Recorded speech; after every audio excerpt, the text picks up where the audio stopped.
ಪ್ರೀತಿಯ ವೀಕ್ಷಕರಿಗೆ ಶಂಕರಾನಂದ ಟಿವಿಗೆ ಸ್ವಾಗತ ಸುಸ್ವಾಗತ. ಇವತ್ತಿನ ವಿಡಿಯೋನಲ್ಲಿ ಈ ವಾರದ 12 ರಾಶಿಗಳ ವಾರ ಭವಿಷ್ಯ ಯಾವ ರೀತಿಯಾಗಿದೆ ಅನ್ನುವಂತಹ ಮಾಹಿತಿಯನ್ನ ತಿಳ್ಕೊಳ್ಳೋಣ. ಅದಕ್ಕಿಂತ ಮುಂಚಿತವಾಗಿ ಯಾರಾದ್ರೂ ನಮ್ಮ ಯೂಟ್ಯೂಬ್ ವಾಹಿನಿಯನ್ನ, ಫೇಸ್ಬುಕ್ ಪೇಜ್ ಅನ್ನ, ಇನ್ಸ್ಟಾಗ್ರಾಮ್ ಪೇಜ್ ಅನ್ನ ಸಬ್ಸ್ಕ್ರೈಬ್ ಮಾಡ್ಕೊಂಡಿಲ್ಲ, ಫಾಲೋ ಮಾಡ್ತಾ ಇಲ್ಲ ಅಂತಂದ್ರೆ ಫಾಲೋ ಮಾಡ್ಕೊಳ್ಳಿ, ಸಬ್ಸ್ಕ್ರೈಬ್ ಮಾಡ್ಕೊಳ್ಳಿ. ನೆಕ್ಸ್ಟ್ ಅಪ್ಲೋಡ್ ಮಾಡುವಂತಹ ವಿಡಿಯೋಗಳು ನಿಮಗೆ ನೋಟಿಫಿಕೇಶನ್ ಮುಖಾಂತರ ಬಂದು ತಲುಪತ್ತೆ. ಹೊಸ ಹೊಸ ಮಾಹಿತಿಗಳನ್ನ ತಿಳ್ಕೊಳ್ಳೋದಕ್ಕೆ ಸಾಧ್ಯವಾಗುತ್ತೆ ಅಂತ ತಿಳಿಸ್ತಾ, ಈಗಾಗಲೇ ತಮ್ಮೆಲ್ಲರಿಗೂ ಸಹ ಗೊತ್ತಿರುವ ಹಾಗೆ ಜನವರಿ 2025 11ನೇ ತಾರೀಕಿನ ಶನಿವಾರದಂದು ನಡೀತಾ ಇರುವಂತಹ ಶನಿ ಮಹಾಯಾಗ. ಈ ಶನಿ ಮಹಾಯಾಗದಲ್ಲಿ ನಿಮ್ಮ ಹೆಸರುಗಳನ್ನ ನೋಂದಾಯಿಸಿಕೊಳ್ಳೋದಕ್ಕೆ ಇಲ್ಲಿರುವಂತಹ ಫೋನ್ ನಂಬರ್ಗೆ ಫೋನ್ ಮಾಡಿ, ವಾಟ್ಸಪ್ ನಲ್ಲಿ ನಿಮ್ಮ ಹೆಸರು, ರಾಶಿ, ನಕ್ಷತ್ರ, ಗೋತ್ರ ಮತ್ತು ನಿಮ್ಮ ಪೋಸ್ಟಲ್ ಅಡ್ರೆಸ್ ಇದಿಷ್ಟನ್ನು ಸಹ ಕಳಿಸಿ ಮತ್ತು ರಿಜಿಸ್ಟರ್ ಮಾಡ್ಕೊಳ್ಳಿ. ಇದರಿಂದ ಶನಿಗೆ ಸಂಬಂಧಪಟ್ಟಂತಹ ಯಾವುದೇ ರೀತಿಯಾದ ದೋಷಗಳು ನಿಮಗೆ ಜಾತಕದಲ್ಲಾಗ್ಲಿ ಗೋಚಾರದಲ್ಲಾಗ್ಲಿ ಬಾಧೆ ಕೊಡ್ತಾ ಇದ್ರೆ ಅದಕ್ಕೆ ನಿವಾರಣೆಯನ್ನ ಮಾಡಿಸೋದಕ್ಕಾಗಿಯೇ ಜನವರಿ 11ನೇ ತಾರೀಕಿನ ಶನಿ ಪ್ರದೋಷದ ಕಾಲದಲ್ಲಿ ನಿಮ್ಗೆ ವಿಶೇಷವಾದಂತಹ ಶನಿಯ ಮಹಾಯಾಗವನ್ನು ಮಾಡ್ತಾ ಇದ್ದೇವೆ. ಆ ಶನಿ ಮಹಾಯಾಗದಿಂದ ನಿಮ್ಮೆಲ್ಲರಿಗೂ ಸಹ ಅನುಕೂಲತೆಗಳು ಉಂಟಾಗ್ಲಿ ಅಂತ ಹೇಳ್ತಾ, ಅದರ ಜೊತೆಗೆ ಆ ಒಂದು ಶನಿ ಯಾಗದಲ್ಲಿ ಶನಿ ಶಿಂಗಣಾಪುರ ಮತ್ತು ತಿರುನಲ್ಲಾರ್ನಿಂದ ಪೂಜಿಸಿ ತರುವಂತಹ ಶನಿ ರಕ್ಷಾ ಕವಚವನ್ನ ಕೊರಿಯರ್ನ ಮುಖಾಂತರವಾಗಿ ಪ್ರಸಾದವನ್ನ ಕಳಿಸ್ಕೊಡ್ತೇವೆ. ಈ ಮಹಾಪುಣ್ಯ ಕ್ಷೇತ್ರಗಳಿಂದ ಪೂಜಿಸಿ ತರುವಂತಹ ಶನಿ ರಕ್ಷಾ ಕವಚವನ್ನ ನಿಮ್ಮ ಕೈಗೆ ಕಟ್ಕೊಳ್ಳಿ. ಅದರ ಜೊತೆಗೆ ಶನಿಯಾಗದ ನಂತರದಲ್ಲಿ ಕೊಡುವಂತಹ ರಕ್ಷೆ ಪ್ರಸಾದವನ್ನ ಪ್ರತಿನಿತ್ಯ ಹಣೆಗೆ ಹಚ್ಕೊಳ್ತಾ ಬನ್ನಿ. ಇದರಿಂದ 7.5 ಶನಿಯ ಭಯ ಇರುವಂತದ್ದಿರಬಹುದು, ಅರ್ಧಾಷ್ಟಮ ಶನಿ, ಅಷ್ಟಮ ಶನಿ, ಪಂಚಮ ಶನಿ, ಜನ್ಮ ಶನಿ, ಯಾವುದೇ ರೀತಿಯಾದಂತಹ ಶನಿಯ ದೋಷಗಳು ನಿಮಗೆ ಬಾಧೆ ಕೊಡ್ತಾ ಇದ್ರೆ ಅವು ನಿವಾರಣೆಯಾಗತ್ತೆ, ಶನಿಯ ರಕ್ಷೆ ನಿಮಗೆ ಸಿಗತ್ತೆ ಅಂತ ಹೇಳ್ತಾ, ಈ ವಿಶೇಷವಾದಂತಹ ಪೂಜೆಯನ್ನ ನಿಮ್ಮ ಹೆಸರಿನಲ್ಲಿ ಮಾಡಿಸ್ಕೊಳ್ಳಿ. ಇದಕ್ಕೆ ತಗಲುವಂತಹ ವೆಚ್ಚ ಕೇವಲ 800 ರೂಪಾಯಿಗಳು. ಅದನ್ನು ಸಹ ನೀವು ಆನ್ಲೈನ್ ನಲ್ಲಿ ಪೇಮೆಂಟ್ ಮಾಡಿ ರಿಜಿಸ್ಟರ್ ಮಾಡ್ಕೊಳ್ಳಿ. ಯಾಕೆ ಅಂತಂದ್ರೆ ಮುಂದಿನ ದಿನಗಳಲ್ಲಿ ಬುಕಿಂಗ್ಸ್ ಗಳು ಇಂತಿಷ್ಟೇ ಜನಕ್ಕೆ ಅಂತ ಆಗತ್ತೆ. ಸೊ ಹಾಗಾಗಿ ಆದಷ್ಟು ಬೇಗ ನಿಮ್ಮ ಹೆಸರಿನಲ್ಲಿ ಯಾರ್ಯಾರಿಗೆ ಶನಿ ಕಾಟಗಳು ಇದೆಯೋ ಅವರು ಬುಕ್ ಮಾಡ್ಕೋಬಹುದು. ಇನ್ನು ಯಾರ್ಯಾರಿಗಪ್ಪ ಶನಿ ಕಾಟಗಳು ಈಗ ನಡೀತಾ ಇದ್ದಾವೆ ಅಂತ ನೋಡೋದಾಯ್ತು ಅಂತ ಹೇಳಿದ್ರೆ, ಪ್ರಥಮವಾಗಿ ನಡೀತಾ ಇರುವಂತಹದ್ದು ಕರ್ಕಾಟಕ ರಾಶಿಗೆ, ಅದೇ ರೀತಿಯಾಗಿ ತುಲಾ, ವೃಶ್ಚಿಕ, ಮಕರ, ಕುಂಭ, ಮೀನ ರಾಶಿಯವರಿಗೆ ಈಗಾಗಲೇ ನಡೀತಾ ಇದೆ ಮತ್ತು ಮಾರ್ಚ್ ನಿಂದ ಇನ್ನು ಹಲವು ರಾಶಿಗಳಿಗೆ ಶುರುವಾಗೋದಿದೆ. ಯಾವ್ಯಾವ ರಾಶಿಗಳಿಗೆ ಶುರುವಾಗತ್ತೆ ಅಂತ ನೋಡೋದಾಯ್ತು ಅಂತ ಹೇಳಿದ್ರೆ, ಮೇಷ ರಾಶಿಗೆ 7.5 ಶುರುವಾಗೋದಾಯ್ತು ಅಂತ ಹೇಳಿದ್ರೆ, ನಮ್ಮ ಸಿಂಹ ರಾಶಿಯವರಿಗೆ ಅಷ್ಟಮ ಶನಿ ಪೀಡೆ ಶುರುವಾಗ್ತದೆ. ಅದೇ ರೀತಿಯಾಗಿ ಧನಸ್ಸು ರಾಶಿಯವರಿಗೆ ಅರ್ಧಾಷ್ಟಮ ಶನಿ ಪೀಡೆ ಶುರುವಾಗುವಂಥದ್ದು.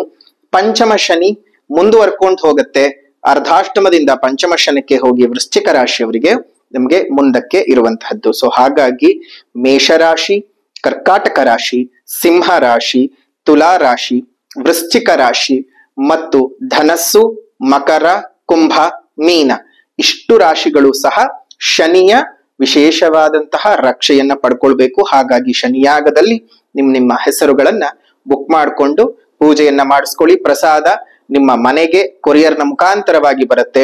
ಯಾಗವನ್ನ ನೀವು ವೀಕ್ಷಣೆ ಮಾಡಬಹುದು. ನಮ್ಮ ಶಂಕರಾನಂದ ಟಿವಿಯ ಲೈವ್ ನಲ್ಲೇ ನೀವು ಅದನ್ನ ವೀಕ್ಷಣೆಯೂ ಸಹ ಮಾಡಬಹುದಾಗಿದೆ. ಈ ವಿಶೇಷವಾದಂತಹ ಅವಕಾಶವನ್ನ ಒಂದು ಉಪಯೋಗ ಮಾಡ್ಕೊಳ್ಳಿ. ಯಾಕಂದ್ರೆ ಶನಿಯ ಮಹಾಯಾಗ ಶನಿ ವಾರದಂದು, ಶನಿ ಪ್ರದೋಷದಂದು ನಡೀತಾ ಇರುವಂತಹದ್ದು ಬಹಳ ಬಹಳ ಅಪರೂಪದಲ್ಲಿ ಅಪರೂಪ ಅಂತಾನೆ ಹೇಳ್ಬಹುದು. ಇಂತಹ ವಿಶೇಷವಾದಂತಹ ಕಾರ್ಯಕ್ರಮ ತಮ್ಮೆಲ್ಲರಿಗೂ ಸಹ ಒಳಿತನ್ನ ಮಾಡಿಕೊಡುವ ಉದ್ದೇಶದಿಂದ ಮಾಡಲಾಗ್ತಾ ಇದೆ. ಇದಕ್ಕೆ ಈಗಾಗಲೇ ಸಾಕಷ್ಟು ಜನ ಬುಕ್ ಮಾಡ್ಕೊಳ್ತಾ ಇದ್ದೀರಿ. ಇನ್ನಷ್ಟು ಹೆಚ್ಚಿನ ಜನ ಬುಕ್ ಮಾಡಿಕೊಂಡು ನಿಮ್ಮ ಸಂಕಷ್ಟಗಳನ್ನ ಪರಿಹಾರ ಮಾಡ್ಕೊಳ್ಬಹುದು ಅಂತ ಹೇಳ್ತಾ, ಈ ಒಂದು ವಿಶೇಷವಾದಂತಹ ವಾರ ಭವಿಷ್ಯ ಕಾರ್ಯಕ್ರಮವನ್ನ ಮುಂದುವರಿಸೋಣ. ಮೇಷರಾಶಿಯವರಿಗೆ ಈ ವಾರ ಅಷ್ಟೊಂದು ಅನುಕೂಲವಾದ ಪರಿಸ್ಥಿತಿಗಳು ಇಲ್ಲ. ಉದ್ಯೋಗದ ಸ್ಥಳದಲ್ಲಿ ಅಧಿಕಾರಿಗಳೊಟ್ಟಿಗೆ ಸುಮ್ಮನೆ ಭಿನ್ನಾಭಿಪ್ರಾಯಗಳು ಜಾಸ್ತಿ ಆಗುವಂಥದ್ದು, ವಾಕ್ಸಮರಗಳು ನಡೆಯುತ್ತೆ. ಸ್ವಲ್ಪ ಮನಸ್ಸಿಗೆ ಚೆನ್ನಾಗಿಲ್ದಿರೋ ವಾತಾವರಣ ಉತ್ಪತ್ತಿ ಆಗುತ್ತೆ ಮೇಷರಾಶಿಯವರಿಗೆ ಈ ವಾರ. ಸ್ವಲ್ಪ ಜಾಗ್ರತೆ. ಕೊನೆಯಲ್ಲಿ ಹೇಳೋ ಪರಿಹಾರದ ಕ್ರಮವನ್ನು ಅನುಸರಿಸಿ. ಶುಭವಾಗ್ಲಿ. ವೃಷಭ ರಾಶಿ. ವೃಷಭ ರಾಶಿನಲ್ಲಿ ಹುಟ್ಟಿರುವಂತಹವರಿಗೆ ಈ ಒಂದು ವಾರದಲ್ಲಿ ಬೇರೆಯವರೊಟ್ಟಿಗೆ ಇದ್ದಂತಹ ಭಿನ್ನಾಭಿಪ್ರಾಯಗಳು ಜಾಸ್ತಿ ಆಗ್ತಾ ಹೋಗುತ್ತೆ.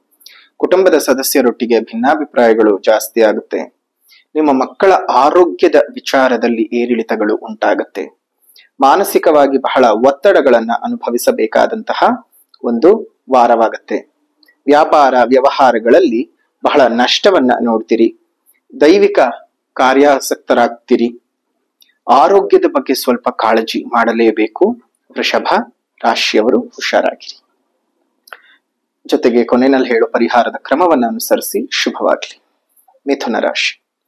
ಮಿಥುನ ರಾಶಿನಲ್ಲಿ ಹುಟ್ಟಿರುವಂತವರಿಗೆ ಈ ಒಂದು ವಾರದಲ್ಲಿ ಶಾರೀರಿಕವಾಗಿ, ದೈಹಿಕವಾಗಿ ಮತ್ತು ಮಾನಸಿಕವಾಗಿ ಬಹಳ ತೊಂದರೆ ತಾಪತ್ರೆಗಳು ಉಂಟಾಗ್ಬಿಡುತ್ತೆ. ಏನೋ ಅಂತ ಅಂದ್ಕೊಂಡಿರ್ತೀರಿ, ಇನ್ನೇನೋ ಮಾಡೋದಕ್ಕೆ ಹೋಗ್ತೀರಿ, ಅದಿನ್ಯಾವುದೋ ರೀತಿಯ ಫಲಿತಗಳನ್ನ ಕೊಡುತ್ತೆ. ಅಷ್ಟೊಂದು ಶುಭವಲ್ಲದ ವಾತಾವರಣವನ್ನ ಮಿಥುನ ರಾಶಿಯವರು ಸಹ ಈ ವಾರದಲ್ಲಿ ನೋಡ್ಬೇಕಾಗತ್ತೆ. ಒಂದ್ ಸ್ವಲ್ಪ ಕೆಟ್ಟ ಫಲಿತಗಳು ಜಾಸ್ತಿ ಇರುತ್ತೆ. ನಿಮ್ಮ ತಾಯಿಯೊಟ್ಟಿಗೆ ಮನಸ್ತಾಪಗಳು ಅಧಿಕವಾಗ್ತಾ ಹೋಗುತ್ತೆ. ಸಾಲಗಾರರಿಂದ ಕಿರಿಕಿರಿಗಳು ಮತ್ತು ಒತ್ತಡಗಳು ಉಂಟಾಗುತ್ತೆ. ಕೈಗೆತ್ಕೊಂಡಂತಹ ಕೆಲಸ ಕಾರ್ಯಗಳಲ್ಲಿ ತುಂಬಾನೇ ಹಿನ್ನಡೆಯನ್ನ ನೋಡ್ತೀರಿ. ವ್ಯಾಪಾರ ವ್ಯವಹಾರಗಳಲ್ಲಿ ಅಷ್ಟೊಂದು ಶುಭ ರೀತಿಯಾದ ವಾತಾವರಣ ಇರೋದಿಲ್ಲ. ಸ್ವಲ್ಪ ಜಾಗ್ರತೆಯಾಗಿರಿ. ಕೊನೆಯಲ್ಲಿ ಹೇಳೋ ಪರಿಹಾರದ ಕ್ರಮ ಅನುಸರಿಸಿ ಶುಭವಾಗಲಿ. ಕರ್ಕಾಟಕ ರಾಶಿ. ಕರ್ಕಾಟಕ ರಾಶಿನಲ್ಲಿ ಹುಟ್ಟಿರ್ತಕ್ಕಂಥವರಿಗೆ ಸಾಲದಿಂದ ಒಂದಿಷ್ಟು ವಿಮುಕ್ತಿ. ಜಲೋತ್ಪನ್ನಗಳ ಮಾರಾಟಗಾರರಿಗೆ ಅತ್ಯಧಿಕ ಧನಲಾಭ. ನೂತನವಾಗಿ ಕೆಲಸ ಕಾರ್ಯಗಳನ್ನ ಹುಡುಕ್ತಾ ಇರುವಂತಹವರಿಗೆ ಕೆಲಸ ಕಾರ್ಯಗಳು ತುಂಬಾ ಚೆನ್ನಾಗಿ ಸಿಗ್ತಕ್ಕಂತಹ ವಾತಾವರಣ ಇದೆ. ಮನಸ್ಸಿಗೆ ಬಹಳ ನೆಮ್ಮದಿ ಸಿಗತ್ತೆ. ಕರ್ಕಾಟಕ ರಾಶಿಯವರಿಗೆ ಈ ವಾರದಲ್ಲಿ ಏನೇ ಕೆಲಸ ಕಾರ್ಯಗಳಿಗೆ ಕೈ ಹಾಕಿದ್ರು ಸ್ವಲ್ಪ ನಿಧಾನ ಆದರೂ ಸಹ ಶುಭ ರೀತಿಯಲ್ಲಿ ನಿಮ್ಗೆ ಅದು ಒಂದು ರೀತಿಯಲ್ಲಿ ಮುಗಿತಕ್ಕಂಥದ್ದು, ನಿಮ್ಗೆ ಅನುಭವಕ್ಕೆ ಬರ್ತಕ್ಕಂಥದ್ದು ಆಗುತ್ತೆ. ಆರೋಗ್ಯ ತುಂಬಾ ಸುಧಾರಿಸುವಂತಹ ಒಂದು ವಾರವಾಗಿರುತ್ತೆ. ಕರ್ಕಾಟಕ ರಾಶಿಯವರಿಗೆ ಶುಭವಾಗಿದೆ. ಇನ್ನು ಕೊನೆಯಲ್ಲಿ ಹೇಳೋ ಪರಿಹಾರಗಳನ್ನು ಮಾಡ್ಕೊಳ್ಳಿ, ಇನ್ನಷ್ಟು ಹೆಚ್ಚಿನ ಶುಭ ಫಲಗಳನ್ನು ಅನುಭವಿಸಬಹುದು. ಸಿಂಹರಾಶಿ. ಸಿಂಹರಾಶಿನಲ್ಲಿ ಹುಟ್ಟಿರುವಂತವರಿಗೆ ಈ ಒಂದು ವಾರದಲ್ಲಿ ಆರೋಗ್ಯ ಸಮಸ್ಯೆಗಳಿಂದ ದೂರ ಆಗ್ತೀರಿ. ಮಾನಸಿಕವಾಗಿದ್ದಂತಹ ಏನೋ ತೊಳಲಾಟಗಳು, ಬಳಲಿಕೆಗಳೆಲ್ಲ ದೂರವಾಗ್ತದೆ. ಕುಟುಂಬದ ಸದಸ್ಯರೊಟ್ಟಿಗಿದ್ದಂತಹ ಭಿನ್ನಾಭಿಪ್ರಾಯಗಳು ದೂರವಾಗುತ್ತೆ. ವೃತ್ತಿ ವ್ಯಾಪಾರ ವ್ಯವಹಾರಗಳಲ್ಲಿ ಏರುಗತಿಯನ್ನ ನೋಡ್ತೀರಿ. ನಿಮ್ಮ ಆಲೋಚನೆಗಳು ನಿಮ್ಮ ಕೈಗೂಡಿ ಒಳ್ಳೆ ರೀತಿಯಾದಂತಹ ಫಲಿತಗಳನ್ನು ನೋಡೋಕ್ ಸಾಧ್ಯವಾಗುತ್ತೆ. ದೈವಿಕ ಚಿಂತನೆಗಳು ಜಾಸ್ತಿ ಆಗುವಂಥದ್ದು, ಸ್ವಲ್ಪ ಏನೇ ಆದ್ರೂ ನಾನು ಜಯಿಸ್ತೀನಿ ಅನ್ನುವಂತಹ ಮನೋಬಲ ಜಾಸ್ತಿ ಆಗುವಂತಹ ಸಾಧ್ಯತೆಗಳು ಈ ವಾರದಲ್ಲಿ ಸಿಂಹರಾಶಿಯವರಿಗಿದೆ. ಚೆನ್ನಾಗಿದೆ. ಆದ್ರೂ ಕೊನೆಯಲ್ಲಿ ಹೇಳೋ ಪರಿಹಾರದ ಕ್ರಮಗಳನ್ನು ಅನುಸರಿಸಿ ಶುಭವಾಗಲಿ. ಕನ್ಯಾ ರಾಶಿ. ಕನ್ಯಾ ರಾಶಿನಲ್ಲಿ ಹುಟ್ಟಿರುವಂತವರಿಗೆ ಈ ಒಂದು ವಾರದಲ್ಲಿ ಆರ್ಥಿಕ ಪರಿಸ್ಥಿತಿ ಬಹಳ ಸುಧಾರಣೆಯನ್ನ ಕಾಣ್ತೀರಾ. ಮನೆಯ ಹೊರಗಿನ ಸಮಸ್ಯೆಗಳು ನಿಮಗೆ ಈ ವಾರದಲ್ಲಿ ನಿವಾರಣೆ ಆಗುತ್ತೆ. ಕಾರ್ಯಕ್ಷೇತ್ರದಲ್ಲಿದ್ದಂತಹ ಕಿರುಕುಳಗಳಾಗಬಹುದು, ಒತ್ತಡಗಳಾಗಬಹುದು, ಅದೆಲ್ಲವೂ ಸಹ ಹೋಗುತ್ತೆ. ಮನಸ್ಸಿಗೆ ಬಹಳ ಮುದವಾದಂತಹ ವಾತಾವರಣ ಉಂಟಾಗುತ್ತೆ. ಮಕ್ಕಳ ಆರೋಗ್ಯ ಪ್ರಗತಿ ಇನ್ನಷ್ಟು ಚೈತನ್ಯವನ್ನ ನಿಮಗೆ ತಂದು ಕೊಡುತ್ತೆ. ಆಸ್ತಿಯ ಖರೀದಿಯ ಪ್ರಯತ್ನಗಳು ನಿಮಗೆ ಉತ್ತಮವಾದ ಫಲವನ್ನ ನೀಡುತ್ತೆ. ಒಳ್ಳೆಯ ಬೆಳವಣಿಗೆ ಅಂತಾನೆ ಹೇಳಬಹುದು. ಈ ಒಂದು ವಾರದಲ್ಲಿ ಬಹಳ ಚೆನ್ನಾಗಿದೆ ಕನ್ಯಾ ರಾಶಿಯವರಿಗೆ. ತುಲಾರಾಶಿ. ತುಲಾರಾಶಿನಲ್ಲಿ ಹುಟ್ಟಿರ್ತಕ್ಕಂಥವರಿಗೆ ಅನಿರೀಕ್ಷಿತವಾಗಿ ನಿಮಗೆ ಲಾಭಾಂಶಗಳು ಜಾಸ್ತಿ ಆಗುತ್ತೆ. ವೃತ್ತಿನಲ್ಲಿ, ವ್ಯಾಪಾರದಲ್ಲಿ, ವ್ಯವಹಾರಗಳಲ್ಲಿ, ಉದ್ಯೋಗದಲ್ಲಿ ಏರುಗತಿಯನ್ನ ನೋಡ್ತೀರಾ. ಬಹಳ ಧನಲಾಭಗಳು ಈ ವಾರದಲ್ಲಿ ಉಂಟಾಗ್ತಕ್ಕಂಥದ್ದು. ಪ್ರಯಾಣಗಳು ಅಧಿಕವಾಗ್ತದೆ. ಸ್ವಲ್ಪ ವೆಚ್ಚಗಳ ಬಗ್ಗೆ ನಿಯಂತ್ರಣವನ್ನ ತುಲಾರಾಶಿಯವರು ನೋಡ್ಬೇಕಾಗ್ತದೆ. ಬೇರೆಯವರೊಂದಿಗೆ ಮಾತುಕತೆಯನ್ನ ಆಡ್ಬೇಕಾದಾಗ ಅಥವಾ ಬೇರೆಯವರಿಗೆ ಮಾತನ್ನೇನಾದ್ರೂ ಕೊಡಬೇಕಾದ ಸಂದರ್ಭದಲ್ಲಿ ತುಂಬಾನೇ ಹುಷಾರಾಗಿರಿ. ತುಂಬಾನೇ ಜಾಗ್ರತೆಯಿಂದ ಮಾತನ್ನ ಕೊಡ್ತಾ ಬನ್ನಿ. ಯಾವುದಕ್ಕೂ ಸಿಕ್ಕಾಕೊಳ್ಳೋದಕ್ಕೆ ಹೋಗಬೇಡಿ. ಏನೇ ಆದ್ರೂ ಒಂದ್ ರೀತಿನಲ್ಲಿ ತಾಳ್ಮೆಯಾಗಿ ವ್ಯವಹಾರವನ್ನು ಮಾಡೋದನ್ನ ತುಲಾರಾಶಿಯವರು ಈ ವಾರದಲ್ಲಿ ಮಾಡಿಕೊಂಡ್ರೆ ಉತ್ತಮವಾಗಿದೆ. ಕೊನೆಯಲ್ಲಿ ಹೇಳೋ ಪರಿಹಾರವನ್ನ ಫಾಲೋ ಮಾಡಿ ಇನ್ನಷ್ಟು ಹೆಚ್ಚಿನ ಉತ್ತಮ ಫಲಿತಗಳನ್ನ ನೋಡಬಹುದು. ಶುಭವಾಗ್ಲಿ. ವೃಶ್ಚಿಕ ರಾಶಿ. ವೃಶ್ಚಿಕ ರಾಶಿನಲ್ಲಿ ಹುಟ್ಟಿರ್ತಕ್ಕಂಥವ್ರಿಗೆ ಈ ಒಂದು ವಾರದಲ್ಲಿ ಆದಾಯದ ಮೂಲಗಳು ಜಾಸ್ತಿ ಆಗುತ್ತೆ. ಹಣಕಾಸಿನ ಸಮಸ್ಯೆಗಳು ಬಗೆಹರಿಯುತ್ತೆ. ದೀರ್ಘಾವಧಿ ಸಾಲದಿಂದ ಆಚೆ ಬರ್ತೀರಿ. ನಿಮ್ಮ ಮಕ್ಕಳ ಶೈಕ್ಷಣಿಕ ಪ್ರಗತಿ ಇನ್ನಷ್ಟು ಸಂತೋಷವನ್ನ ತಂದುಕೊಡುತ್ತೆ. ಉದ್ಯೋಗ ರಹಿತರಿಗೆ ಹೊಸ ಉದ್ಯೋಗದ ಅವಕಾಶಗಳು ಬಂದು ಕೈ ಸೇರ್ತಕ್ಕಂಥದ್ದು. ಮನಸ್ಸಿಗೆ ಬಹಳ ಪ್ರಶಾಂತತೆ ಸಿಗ್ತಕ್ಕಂತಹ ಒಂದು ವಾರ ಅಂತಾನೆ ಹೇಳಬಹುದು. ಈ ವಾರದಲ್ಲಿ ಚೆನ್ನಾಗಿರ್ತಕ್ಕಂತಹ ಫಲಿತಾಂಶಗಳನ್ನ ನೋಡ್ತೀರಿ. ವೃಶ್ಚಿಕ ರಾಶಿಯವರು ಚೆನ್ನಾಗಿದೆ. ಇನ್ನಷ್ಟು ಹೆಚ್ಚಿನ ಶುಭ ಫಲಗಳು ಬೇಕು ಅಂದ್ರೆ ಕೊನೆಯಲ್ಲಿ ಹೇಳೋ ಪರಿಹಾರವನ್ನ ಫಾಲೋ ಮಾಡಿ ಒಳ್ಳೇದಾಗ್ಲಿ. ಧನಸ್ಸು ರಾಶಿ. ಧನಸ್ಸು ರಾಶಿನಲ್ಲಿ ಹುಟ್ಟಿರ್ತಕ್ಕಂಥವ್ರಿಗೆ ಈ ವಾರ ಆಸ್ತಿ ವಿವಾದಗಳೇನಾದ್ರೂ ಇದ್ರೆ ಅದರಿಂದ ಆಚೆ ಬರ್ತೀರಿ. ಉದ್ಯೋಗಿಗಳಿಗೆ ಉನ್ನತವಾದಂತಹ ಒಂದು ಪದವಿ ಸಿಗ್ತಕ್ಕಂಥದ್ದು, ಪ್ರಮೋಷನ್ ಆಗುವಂಥದ್ದು, ಆಸ್ತಿ ವಿಚಾರಗಳಿಂದ ಬಹಳ ಲಾಭವನ್ನ ನೋಡ್ತೀರಿ. ಉದ್ಯೋಗ ರಹಿತರಿಗೆ ಹೊಸ ಉದ್ಯೋಗದ ಅವಕಾಶಗಳು ಸಿಗತ್ತೆ. ಮನೆಯ ಹೊರಗಡೆ ಬಹಳ ಗೌರವಗಳು, ಸನ್ಮಾನಗಳು ಜಾಸ್ತಿ ಹೆಚ್ಚಿಗೆ ಆಗ್ತಕ್ಕಂಥದ್ದು, ಮನ್ನಣೆ ಸಿಗ್ತಕ್ಕಂಥದ್ದಾಗತ್ತೆ. ಧನಸ್ಸು ರಾಶಿಯವರಿಗೆ ಒಳ್ಳೆ ವಾರ ಅಂತಾನೆ ಹೇಳಬಹುದು. ಆದ್ರೂ ಸಹ ಕೊನೆಯಲ್ಲಿ ಹೇಳೋ ಪರಿಹಾರದ ಕ್ರಮವನ್ನ ಅನುಸರಿಸಿ ಶುಭವಾಗ್ಲಿ. ಮಕರ ರಾಶಿ. ಮಕರ ರಾಶಿನಲ್ಲಿ ಹುಟ್ಟಿರ್ತಕ್ಕಂಥವ್ರಿಗೆ ಈ ಒಂದು ವಾರದಲ್ಲಿ ಉತ್ತಮವಾದಂತಹ ಲಾಭಗಳನ್ನ ನೀವು ನೋಡೋದಕ್ಕೆ ಸಾಧ್ಯವಾಗುತ್ತೆ. ಕೀರ್ತಿ ಪ್ರತಿಷ್ಠೆಗಳು ಜಾಸ್ತಿ ಆಗುತ್ತೆ. ಸಮಾಜದಲ್ಲಿ ನಿಮ್ಮ ಮಾತಿಗೆ ಗೌರವಗಳು, ಮನ್ನಣೆಗಳು ಸಿಗ್ತಕ್ಕಂಥದ್ದು. ಕೆಲಸಗಳಲ್ಲಿ ಅನಿರೀಕ್ಷಿತವಾಗಿ ಹೆಚ್ಚಿನ ಲಾಭಗಳನ್ನ ನೋಡ್ತೀರಿ. ವೃತ್ತಿ ವ್ಯಾಪಾರ ವ್ಯವಹಾರಗಳಲ್ಲಿ ನಿರೀಕ್ಷೆಗೂ ಮೀರಿ ಹೆಚ್ಚಿನ ಧನದ ಆಗಮನವನ್ನ ನೋಡ್ತೀರಿ. ಮಕ್ಕಳ ಆರೋಗ್ಯದ ಬಗ್ಗೆ ಶುಭ ಸುದ್ದಿಯನ್ನ ಕೇಳಿ ನಿಮಗೂ ಸಹ ಆರೋಗ್ಯದ ಸುಧಾರಣೆ ಆಗುತ್ತೆ. ಆರ್ಥಿಕ ವಾತಾವರಣ ಬಹಳ ಚೆನ್ನಾಗಿರತ್ತೆ ಅಂತಾನೆ ಹೇಳಬಹುದು. ಮಕರ ರಾಶಿಯವರಿಗೆ ಕೊನೆಯಲ್ಲಿ ಹೇಳೋ ಪರಿಹಾರದ ಕ್ರಮವನ್ನ ಅನುಸರಿಸಿ ಶುಭವಾಗ್ಲಿ. ಕುಂಭರಾಶಿ. ಕುಂಭರಾಶಿನಲ್ಲಿ ಹುಟ್ಟಿರ್ತಕ್ಕಂಥವ್ರಿಗೆ ಕೆಲಸ ಕಾರ್ಯಗಳಲ್ಲಿ ಯಾಕೋ ಈ ವಾರ ಸ್ವಲ್ಪ ಸ್ಲೋ ಆಗ್ಬಿಡತ್ತೆ, ನಿಧಾನವಾಗ್ತದೆ.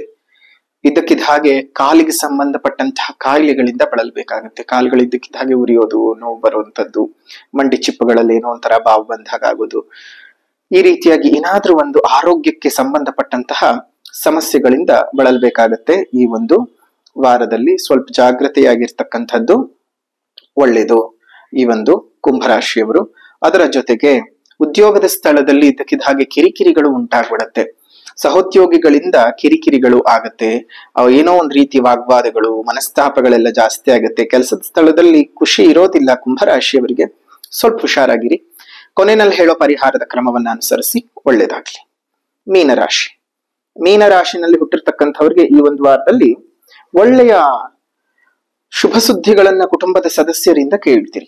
ನೂತನ ವಸ್ತುಗಳು ಮತ್ತು ವಾಹನಗಳನ್ನ ಖರೀದಿ ಮಾಡ್ತೀರಿ. ಮನೆಯ ಹೊರಗೆ ನಿಮ್ಮ ಮೌಲ್ಯಗಳು ಹೆಚ್ಚಿಗೆ ಆಗ್ತಕ್ಕಂಥದ್ದು. ಕೈಗೆತ್ಕೊಂಡಂತಹ ಕೆಲಸ ಕಾರ್ಯಗಳು ಸಕಾಲಕ್ಕೆ ಮುಗಿಯುವಂಥದ್ದು, ಸರಾಗವಾಗಿ ಮುಗಿತಕ್ಕಂಥದ್ದು. ಬಂಧು ಬಾಂಧವರಿಂದ ಒಂದಿಷ್ಟು ಪ್ರಶಂಸೆಯ ಮಾತುಗಳನ್ನ ಕೇಳ್ತೀರಿ. ಸಹೋದ್ಯೋಗಿಗಳ ಸಹಾಯದಿಂದಾಗಿ ಔದ್ಯೋಗಿಕ ಬೆಳವಣಿಗೆಯನ್ನು ಸಹ ನೀವು ನೋಡ್ತೀರಾ. ಶುಭವಾದ ವಾತಾವರಣ ಇದೆ ಮೀನರಾಶಿಯವರಿಗೆ. ಸೊ ಹಾಗಾಗಿ ಯೋಚನೆ ಮಾಡುವಂತಹ ಅವಶ್ಯಕತೆ ಇಲ್ಲ. ಶುಭವಾಗ್ಲಿ, ಮಂಗಳವಾಗ್ಲಿ. ಇದು 12 ರಾಶಿಗಳ ವಾರ ಭವಿಷ್ಯ. ಹಾಗಾದ್ರೆ ಪರಿಹಾರ ಏನ್ ಮಾಡ್ಕೊಳ್ಬೇಕು, ಯಾವ ರೀತಿಯಾದಂತಹ ಪರಿಹಾರದ ಕ್ರಮವನ್ನ ಅನುಸರಿಸಿದ್ರೆ ಶುಭವಾಗತ್ತೆ ಅನ್ನೋದನ್ನ ಗಮನಿಸೋಣ. ಮೊದಲನೇದಾಗಿ ಎಲ್ಲರೂ ಸಹ ಯಾರ್ಯಾರು ಶನಿ ಪೀಡನೆಗೆ ಒಳಗಾಗಿದ್ದೀರಿ, ಶನಿ ಪೂಜೆಗಳನ್ನ ಮಾಡಿಸ್ಬೇಕಾಗಿದೆ ಅಂತಂದ್ರೆ, ಮೊದಲನೇದಾಗಿ ಮೇಷರಾಶಿ, ಕರ್ಕಾಟಕ ರಾಶಿ, ಸಿಂಹ ರಾಶಿ, ತುಲಾ ರಾಶಿ, ವೃಶ್ಚಿಕ ರಾಶಿ, ಧನಸ್ಸು ರಾಶಿ, ಮಕರ, ಕುಂಭ, ಮೀನರಾಶಿ. ಇಷ್ಟು ರಾಶಿಯವರು ಸಹ ಶನಿಯ ಪೀಡನೆಗೆ ಒಳಗಾಗಿದ್ದೀರಿ ಮತ್ತು ಮಾರ್ಚ್ ನಲ್ಲಿ ಕೆಲ ರಾಶಿಗಳು ಒಳಗಾಗ್ತೀರಿ.